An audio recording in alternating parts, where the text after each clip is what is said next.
Challengers is directed by Luca Guadagnino and stars Zendaya, Josh O'Connor, and Mike Faist. Tashi, a former tennis prodigy turned coach, turned her husband into a champion, but to overcome a losing streak, he needs to face his ex-best friend and Tashi's ex-boyfriend. From what I know, this film was actually an original idea. From what I learned, I don't think it is based off of anything, not from a book or a true story. So these are wholly original characters. This is an original story, definitely taking inspirations from some other movies, but I don't really watch as much sports dramas and romance stuff. I mean, when they're good, I enjoy watching them, but they're not my go-to genres of choice. So having these meshed together is sort of off my radar.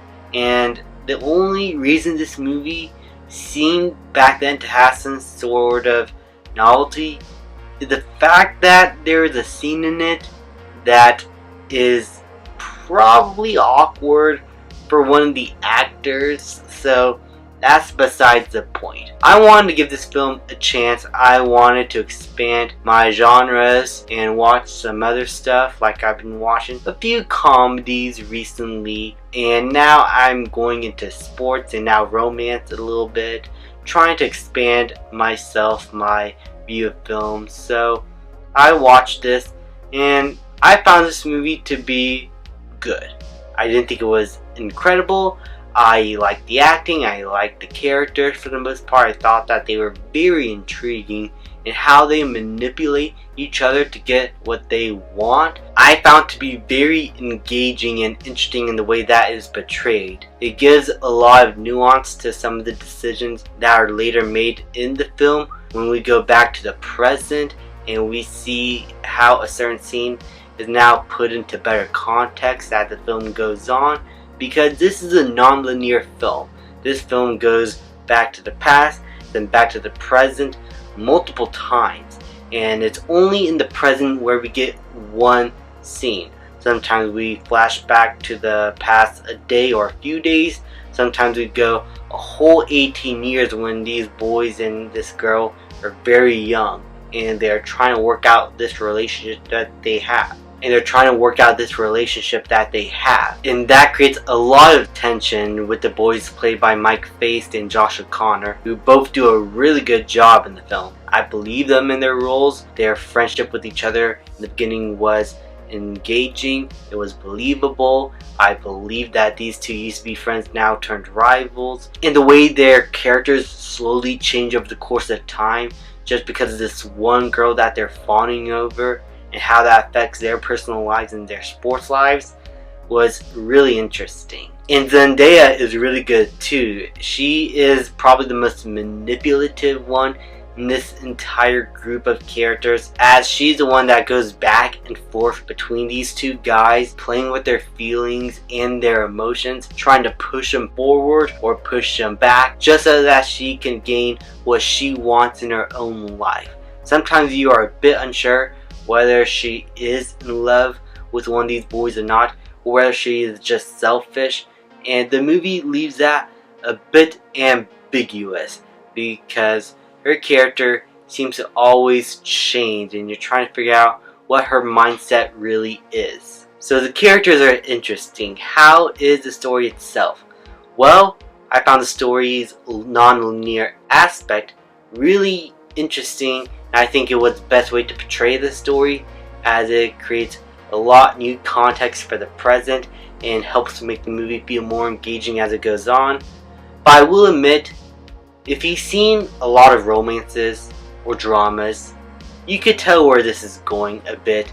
There's not much surprising with the story, and I don't think that's the movie's goal, is to be surprising, but it doesn't feel like it has that kind of hook that it needed for you to be totally engaged throughout the entire film. I always felt like I knew where things were going, and this somehow did. It was well directed, it was well shot. I saw this in a Dolby theater, so the colors popped out a whole lot and the cinematography looked beautiful, though sometimes the depth of field seemed to be a little bit off, but that's just a minor gripe.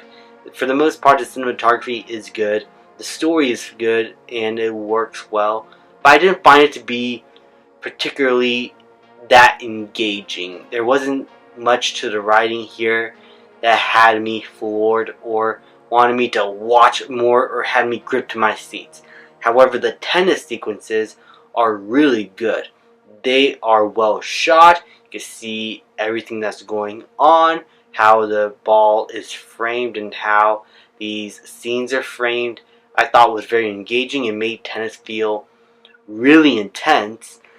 And there's this like cool little shot in the end where it's the perspective of the ball, and man, I really like that. That's probably my favorite moment in the entire film. But my one major gripe that I do have about the film is that a lot of the times the dialogue in music and audio mixing is downright terrible. Sometimes, most of the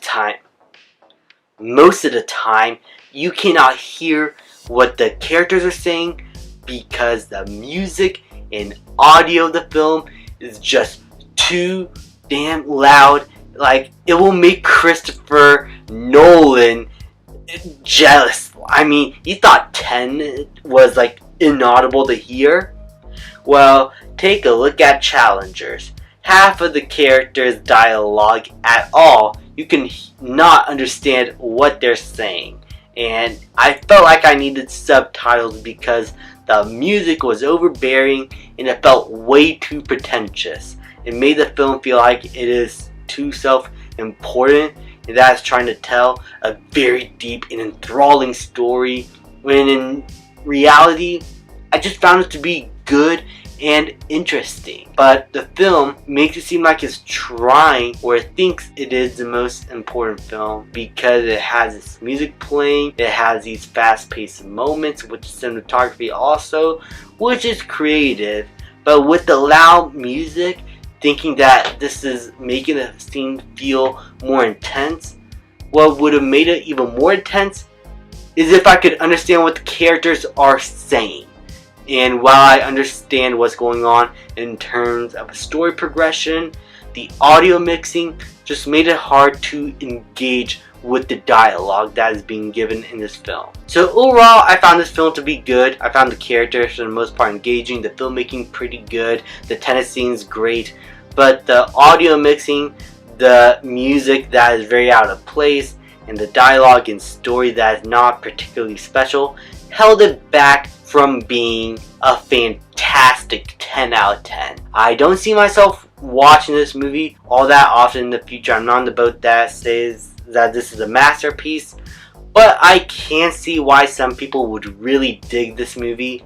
It's just that to me, there are a few faults in the film that prevented me from enjoying it as much as some other people have. So for that reason, I'm going to give Challengers a B. Thank you guys so much for watching. Please leave a like, subscribe, comment, and I will see you guys next time.